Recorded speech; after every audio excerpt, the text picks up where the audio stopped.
اس سے پہلے بات چل رہی تھی کہ یوسف علیہ السلام نے اپنے بھائی کے سامان میں پیالہ رکھوا دیا،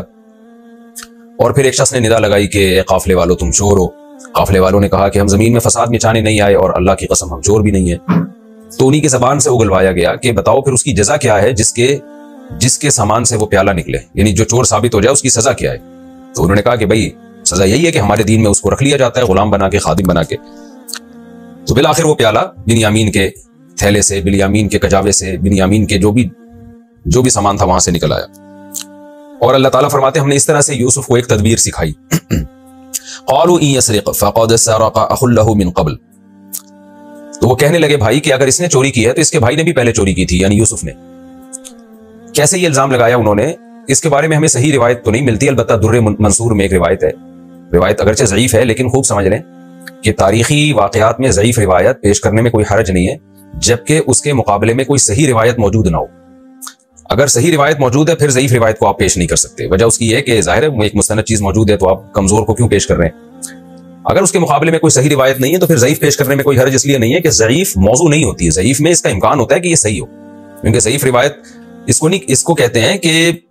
بیان کرنے والوں میں کوئی کذاب اور دجال نہ ہو، جھوٹا راوی نہ ہو۔ تو جھوٹا راوی ہوگا پھر تو اس کی بات کو بالکل من گھڑت سمجھا جائے گا، اور کمزور راوی ہے تو اس بات کا بہرحال امکان ہے کہ یہ واقعہ ہوا ہو۔ تو وہ کہا جاتا ہے کہ جی یوسف علیہ السلام کی جو پھوپھی تھیں انہوں نے یوسف علیہ السلام کو بچپن میں اپنے پاس رکھا تھا، تو وہ پھوپھی اپنے اس بھتیجے سے بہت زیادہ محبت کرتی تھی، تو یوسف علیہ السلام کے والد صاحب نے ارادہ کیا ان کو اپنے پاس رکھنے کا، تو پھوپھی نے بہانہ کر کے ان پہ چوری کا الزام لگا دیا، اور یہی کام کیا جو ابو ہے کہ کچھ ان کے سامان میں نا اپنی کوئی چیز رکھ دی اور پھر تلاش کرتی رہی اور پھر یہ الزام لگایا کہ اس نے چوری کی ہے، تو انہی کے سامان سے نکلا، تو وہ چوری کر کے نا پھوپھی نے محبت میں اپنے پاس رکھ لیا ان کو۔ اور پھر جب حضرت یوسف علیہ السلام کی پھوپھی کا انتقال ہوا ہے تو پھر یہ یوسف علیہ السلام دوبارہ اپنے والدین کی کسٹڈی میں ان کی حضانت میں آ گئے، تو محبت میں ایک الزام لگایا تاکہ میں اپنے اس بھتیجے کو جانے نہ دوں۔ وجہ اس کی یہ تھی یوسف علیہ السلام میں اتنی اٹریکشن تھی، حسین بھی تھے اور ظاہر ہے کچھ ایسی صلاحیتیں تھی کہ جس کے ساتھ رہتے اس کو محبت ہو جاتی۔ تو اب یوسف علیہ السلام کے بھائی تو جانتے تھے کہ یہ ہمارا جو بھائی ہے یہ چوری نہیں کر سکتا، اور قرائن سے ان کو پتہ چل گیا ہوگا، لیکن جب ظاہر انسان کو حسد ہو، جیلسی ہو، تو پھر وہ یہ تفتیش میں نہیں جاتا کہ یہ حقیقی الزام ہے یا غلط الزام ہے، بس وہ تو غلط الزام کو بھی صحیح سمجھتا ہے۔ تو اسی بیس پہ انہوں نے فوراً کہہ دیا کہ اگر بنیامین نے چوری کی ہے تو اس کے بھائی نے بھی چوری کی تھی ماضی میں، اور یوسف علیہ السلام جانتے تھے کہ ان کو حقیقت پتہ ہے، اس لیے یوسف علیہ السلام نے ان کے سامنے تو کچھ نہیں کہا، لیکن فَأَسَرَّهَا يُوسُفُ فِي نَفْسِهِ وَلَمْ يُبْدِهَا لَهُمْ، اس بات کو ان کے لیے ظاہر تو نہیں کیا۔ وہ کون سی بات جو آگے آ رہی ہے وہ کیا تھی؟ قَالَ أَنْتُمْ شَرٌّ مَكَانًا، کہ تم مرتبے کے لحاظ سے بہت ہی زیادہ شریر ہو، یعنی فرض کر لیا جائے کہ ہم دونوں نے چوری کی بھی ہے تو تم جو چور ہو وہ تو اس سے، تم نے جو چوری کی ہے وہ تو اس سے بدتر چوری کی ہے، تم نے تو بیٹے کو باپ سے جدا کر دیا۔ تو واللہ اعلم بما تصفون، اور پھر فرمایا کہ اللہ خوب جانتا ہے جو باتیں تم کر رہے ہو، یعنی اللہ کو پتہ ہے کہ تم غلط بول رہے ہو، ہم نہ میں نے چوری کی نہ بنیامین نے چوری کی، اور تم ایک حسد میں ایک الزام لگا رہے ہو، لیکن یہ دل میں کہا تاکہ ظاہر زبان سے کہتے تو ان کو پتہ چل جاتا بھائیوں کے کہ یہ یوسف ہیں۔ اب جب پیالہ نکل آیا بنیامین کے سامان سے تو اب وہ پریشان ہوئے، ٹینشن میں آ گئے، تو سارے مل کے کہنے لگے قالوا یا ایھا العزیز، اے عزیز مصر، ان لہ ابا شیخا کبیرا، اس کا ایک باپ ہے، شیخ کا مطلب بوڑھا ہے، کبیرہ بہت زیادہ بوڑھا، فخذ احدنا مکانا، دیکھیں کتنی بڑی قربانی دینے کے لیے تیار ہو گئے۔ حالانکہ بھائی سے حسد بھی ہے، انہیں تو خوشی ہوئی ہوگی کہ چلو یار یہ جو ہے اس کو سزا مل رہی ہے بھائی کو، لیکن اس دفعہ قربانی دینے کے لیے تیار ہوئے کہ جرم اس نے کیا، سزا ہم پانے کے لیے تیار ہیں، جس پہ ہاتھ رکھو گے اس کو لے جاؤ۔ ان کا خیال یہ تھا کہ یوسف علیہ السلام جو ہے فوراً مان جائیں گے، کیونکہ بنیامین تو چھوٹا ہے، ظاہر ہے وہ خدمتیں نہیں کر سکتا، اور یہ ماشاءاللہ بڑے بڑے لمبے جوان، یہ طاقتور تھے، جیسے انہوں نے کہا تھا نا نحن عصبۃ، ہم پاورفل ہیں، لیکن ان کو کیا پتا کہ یہ تو حضرت یوسف علیہ السلام ہی کا پلان ہے، تو کہنے لگے ہم میں سے کسی کو بھی رکھ لیں آپ، ہم سزا کھانے کے لیے اس کے بدلے میں تیار ہیں۔ انا نراک من المحسنین، ہم آپ کو سمجھتے ہیں کہ آپ اچھا عمل کرنے والے، احسان کرنے والے، ہمارے ساتھ اچھا سلوک کریں گے۔ قال معاذ اللہ، یوسف علیہ السلام نے فرمایا اللہ کی پناہ اس بات سے کہ ہم ایسے شخص کو رکھیں جس کے پاس سے سامان نکلا ہے، اس کے علاوہ کسی اور کو ہم رکھیں، یہ کیسے ہو سکتا ہے؟ انا اذا لظالمون، اس صورت میں تو ہم بڑے ظالم ہوں گے۔ ظاہر ہے سزا، جرم کسی نے کیا، سزا اس کے بدلے میں کسی اور کو دی جائے تو یہ عرف میں ظلم ہی سمجھا جاتا ہے۔ تو یہ ہمارا رکوع الحمدللہ کمپلیٹ ہوا، اس میں ہمیں کیا اسباق ملتے ہیں، میں خلاصہ پیش کر دیتا ہوں کہ یوسف علیہ السلام نے اپنے بھائی کو بلا کے اسے کہا کہ مایوس مت ہونا۔ تو دیکھیں اس سے پتہ چلتا ہے کہ جن آزمائشوں میں یوسف علیہ السلام تھے ان کے بھائی بنیامین بھی آزمائشوں میں تھے، تو کیسے اللہ نے ملا کے ان سے آزمائشوں کو دور کر دیا، اور یعنی جیسے یوسف سے آزمائشوں کو دور کیا، بنیامین سے بھی آزمائشوں کو دور کیا۔ دوسری اہم بات ہمیں یہ پتہ چلتی ہے کہ کوئی بھی ہیلا یا کوئی بھی تدبیر اختیار کرنا یہ شرعاً جائز ہے، بشرطے کہ آپ حق پر ہوں، کسی پہ ظلم کرنے کے لیے جائز نہیں ہے۔ اب یوسف علیہ السلام چونکہ برحق تھے، اللہ کی طرف سے ان کو حکم تھا کہ بھائیوں کو مزید ٹینشن دو، یہ ٹینشن بھائیوں کے حق میں ان کے گناہوں کی معافی کا ذریعہ بنے گی، عبرت کا ذریعہ بنے گی، اور باپ کے حق میں اللہ کی طرف سے ایک آزمائش ہوگی۔ تو وہ ٹینشن کیا دینی ہے؟ کبھی بنیامین کو رکھ لینا ہے اپنے پاس۔ تو چونکہ یہ اب یوسف علیہ السلام اس سب کچھ کرنے میں برحق تھے، اللہ کے حکم سے کر رہے تھے، تو اس کے لیے ان کے لیے ہیلا اختیار کرنا بھی جائز تھا کہ بھئی کس طرح سے رکھیں، تو کوئی بات نہیں بھی پیالہ سامان میں رکھ دو اور جو ہے اور پھر اس طریقے سے ان پہ الزام لگا کے اپنے پاس رکھ لو۔ وہ الزام جھوٹا نہیں تھا کیونکہ شریعت میں جھوٹ بولنا جائز نہیں ہے اور توریہ کرنا جائز ہے۔ تو یوسف علیہ السلام نے بھی توریہ کیا تھا، بھائی کو تو ایک دفعہ بھی نہیں کہا کہ یہ چور ہے، بلکہ ندا کروائی کہ تم لوگ چور ہو۔ تو ظاہر ہے وہ چور تھے، اس معنی میں چوری کی تھی انہوں نے کہ یوسف علیہ السلام کو چوری کر لیا تھا انہوں نے، تو یہ توریہ کہلاتا ہے۔ تو آج بھی اگر کسی پہ ظلم ہو رہا ہو تو ظلم سے بچنے کے لیے وہ توریہ بھی کر سکتا ہے، کوئی ہیلا بھی کر سکتا ہے۔ اس کی بہت ساری فقہ میں مثالیں ملتی ہیں کہ مثال کے طور پر کوئی شخص آپ کا قرضہ واپس نہیں کر رہا، ایک آدمی نے آپ کے 1 لاکھ روپے دینے وہ واپس نہیں کر رہا، اور آپ کو پتا ہے کہ اس کے پاس واپس کرنے کی استطاعت ہے، تو حضرات فقہا نے یہ مسئلہ بیان کیا، قرآن و حدیثی سے استنباط کیا ہے کہ آپ کوئی ہیلا کر کے اپنی رقم لے سکتے ہیں اس سے۔ مثال کے طور پر آپ کوئی بھی ایسا جس کو آج کے زمان میں ڈرامہ کہا جاتا ہے نا، کوئی بھی ڈرامہ کر کے کسی بھی طریقے سے آپ اپنے پیسے نکلوا سکتے ہیں۔ مثال کے طور پر آپ اس سے قرضہ لے لیں، یعنی کسی شخص کے نام پہ قرضہ لے لیں، کسی شخص کو بھیجیں اور بولیں کہ بھائی اس سے بولو کہ مجھے 1 لاکھ روپے کی ضرورت ہے، تمہیں وہ دے دے گا، مجھے تو دے نہیں رہا، تو ادھر سے لے کے پھر ادھر لے لیے۔ یا یہ بھی جائز ہے کہ وہ پھر بھی نہ دے رہا ہو تو اس کی کوئی چیز چوری کر لی جائے اور اس کو مارکیٹ میں بیچ کے اپنی پیسے لیے جائیں اور باقی رقم اس کو واپس کر دی جائے۔ تو یہ چوری لفظی اعتبار سے یہ عمل چوری کہلائے گا، حقیقت میں یہ چوری نہیں ہے۔ اس لیے نہیں ہے کہ اس میں آپ کا مقصد اپنا حق وصول کرنا ہے، اس کا حق دبانا نہیں ہے۔ چوری میں کسی کا حق دبایا جاتا ہے، یہاں اس کو میں ظاہر لحاظ سے چوری کہہ رہا ہوں، حقیقت میں یہ چوری نہیں ہے۔ تو اس طرح سے کسی بھی طریقے سے شریعت نے اجازت دی ہے کہ آپ اپنا حق اس سے وصول کر سکتے ہیں، بشرطے کے سامنے والا ظلم کر رہا ہو۔ ہاں اس کے پاس دینے کی استطاعت نہیں ہے، پھر ایک الگ بات ہے، پھر جائز نہیں ہے۔ آگے چلتے ہیں ہم اگلے رکوع کی طرف۔ اچھا، ایک امپورٹنٹ بات یہ بھی ہے یہاں پہ کہ یوسف علیہ السلام نے یہ ہیلا اس لیے اختیار کیا کہ مصر کا جو بادشاہ تھا اور مصر کا جو لا تھا، اس کے قانون میں چور کی سزا یہ نہیں تھی کہ اس کو غلام بنا کے رکھ لیا جائے، تو وہاں یوسف علیہ السلام یہ کام نہیں کر سکتے تھے،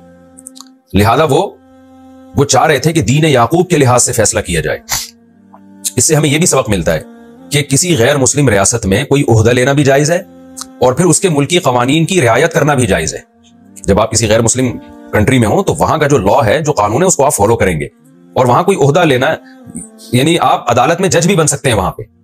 یعنی یہاں پر تو اشکال ہوگا نا کہ جج بننے کے بعد آپ کے تو سارے فیصلے وہ غیر مسلم ریاست کے مطابق ہوں گے، ان کے قانون کے مطابق ہوں گے، اور قرآن کہتا ہے وَمَن لَّمْ يَحْكُم بِمَا أَنزَلَ اللَّهُ فَأُولَٰئِكَ هُمُ الْكَافِرُونَ، جو اللہ کے فیصلوں کے مطابق فیصلہ نہیں کرتا وہ لوگ تو کافر ہیں۔ کہیں قرآن نے کہا ظالم ہے، کہیں قرآن نے کہا فاسق ہیں۔ سوال پیدا ہوتا ہے ایک آدمی جج بنایا اور غیر مسلم ریاست میں ہے تو وہ غیر شرعی فیصلہ کرنے کا مجاز کیسے ہو گیا؟ وہ تو کافر ہو جائے گا یا ظالم ہو جائے گا۔ تو یہاں اس کی تفصیل خوب سمجھ لیں۔ دیکھیں، غیر مسلم ریاست میں اگر کوئی جج بنتا ہے اور اس ملک کے قانون کے مطابق فیصلہ کرتا ہے، لیکن اس فیصلے کو وہ شریعت کا فیصلہ نہیں سمجھتا اور برحق نہیں سمجھتا، بلکہ اس سے بھی پہلے میں اور آسان کر کے اسٹیپ بائی اسٹیپ یہ مسئلہ سمجھاتا ہوں کہ آپ کسی غیر مسلم ریاست میں عدالت میں جج ہیں اور کوئی ایسا فیصلہ آپ کر رہے ہیں کہ شریعت میں اس کے اگینسٹ دوسرا فیصلہ موجود ہے، شریعت میں اس کے اگینسٹ دوسرا فیصلہ موجود ہے۔ مثال کے طور پر ایک شخص زنا کر کے آتا ہے، پکڑا جاتا ہے غیر مسلم ریاست میں، اب جج غیر مسلم ریاست میں مجبور ہے اس کو رہا کرنے پر کہ بھئی اس کو رہا کر دے۔ اسلام میں حکم کیا ہے کہ اس کو کوڑے لگاؤ، اس کو رہا کرنے کی اجازت نہیں ہے۔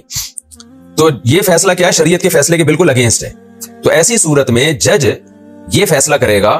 کہ بھئی ملکی قانون کے مطابق میں فیصلہ کر رہا ہوں، اور دل میں وہ نیت کرے کہ میں اس کو برحق نہیں سمجھتا خدائی قانون کے حساب سے، کیونکہ خدا کا قانون تو سب سے اعلیٰ ہے، اصل تو وہی ہے، لیکن میں چونکہ ملکی قانون کا پابند ہوں لہذا میں تمہیں بری کر رہا ہوں۔ یہ کلیئر کر دے اور دل میں یہی سمجھے کہ کیونکہ میں اس ریاست کا ملازم ہوں لہذا میں پابند ہوں کہ اس ریاست کے مطابق فیصلے کروں، لیکن میں اس فیصلے کو دل سے برحق نہیں سمجھتا۔ یہ انسانیت کے ساتھ ظلم ہے کہ زانی کو ایسے ہی چھوڑ دیا جائے، تو پھر جج انشاءاللہ گنہگار نہیں ہوگا، کیونکہ نہ وہ کوئی کنفیوژن پیدا کر رہا ہے، اسلام اور غیر اسلام کو خلط کر رہا ہے، اور اس سے زیادہ جج کے بس میں کچھ ہے بھی نہیں، یعنی جج اس سے زیادہ کچھ بھی نہیں کر سکتا نا، وہ تو مجبور ہے اس کے مطابق فیصلہ کرنے پر، نہ اس فیصلے کو برحق سمجھ رہا ہے وہ، ظاہر ہے جج کو ہٹائیں گے کوئی دوسرا بھی یہی آ کے فیصلہ کرے گا، تو اس طرح کے فیصلے میں جج گنہگار نہیں ہوگا۔ اس کی مثالیں جیسے ہماری عدالتیں ہیں، پاکستان میں اسلامی ملکوں میں بھی بہت دفعہ ایسے ہوتا ہے کہ جج فیصلہ کر رہا ہوتا ہے، غیر شرعی فیصلہ ہوتا ہے، لیکن وہ اوپر مجبور ہوتا ہے، تو وہ کبھی بھی یہ نہیں کہتا کہ اصل شریعت کا حکم یہی ہے یا برحق حکم یہی ہے۔ ہاں اگر جج نے یہ فیصلہ کیا شریعت کے خلاف اور اس کو برحق سمجھنے لگا، انسانیت کی نجات اس میں سمجھنے لگا، تو پھر وہ اسلام سے خارج ہو جائے گا جج، وجہ اس کی ہے کہ خدائی قانون کے مقابلے میں وہ انسانی قانون کو ترجیح دے رہا ہے. تو ایمان اور کفر کا تعلق عقیدے سے ہے. اس سے پتہ چلتا ہے کہ قرآن کی یہ جو آیت ہے نا وَمَن لَّمْ يَحْكُم بِمَا أَنزَلَ اللَّهُ، جو اللہ کے نازل کردہ فیصلوں پہ فیصلہ نہ کرے، تو یہاں فیصلے سے مراد ہے دل سے فیصلہ، یعنی عقیدے کا فیصلہ، کہ عقیدے میں اس کو برحق سمجھنا شروع کر دے تو وہ اسلام سے خارج ہے. عقیدے میں اگر برحق نہیں سمجھتا تو ظاہری لحاظ سے فیصلہ کرتا ہے، تو ظاہری لحاظ سے فیصلے میں وہ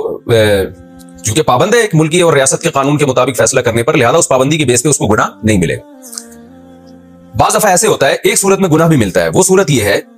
کہ لوگوں نے اس کو ثالث بنایا اور اس کو کہا کہ آپ جو حق فیصلہ ہو وہ کریں، ملکی قانون نہیں چاہیے ہمیں، جو جس فیصلے کو آپ برحق سمجھتے ہیں وہ فیصلہ کریں. ایسی صورت میں اگر وہ شریعت کے خلاف فیصلہ کرتا ہے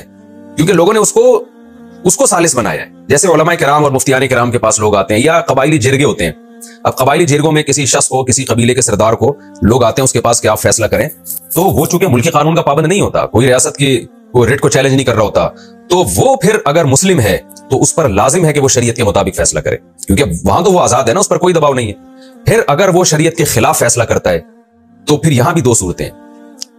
اگر وہ شریعت کے خلاف فیصلہ کرتا ہے یہ سوچ کے کہ یہ فیصلہ ہی درست ہے جو شریعت کے خلاف میں کر رہا ہوں، جیسے قبائلی رسومات کو دیکھتا ہے وہ یا اپنے کلچر کو دیکھتا ہے اور سمجھتا ہے کہ اس موقع پر یہی ہونا چاہیے، یہی صحیح ہے، تو وہ اسلام سے خارج ہو جائے گا، کیونکہ اس نے اللہ کے قانون کے مقابلے میں انسانوں یا کلچر کے بنے ہوئے قانون کو درست اور صحیح سمجھا. تو یہ صحیح اور درست سمجھنے کی وجہ سے وہ اسلام سے خارج ہو جائے گا.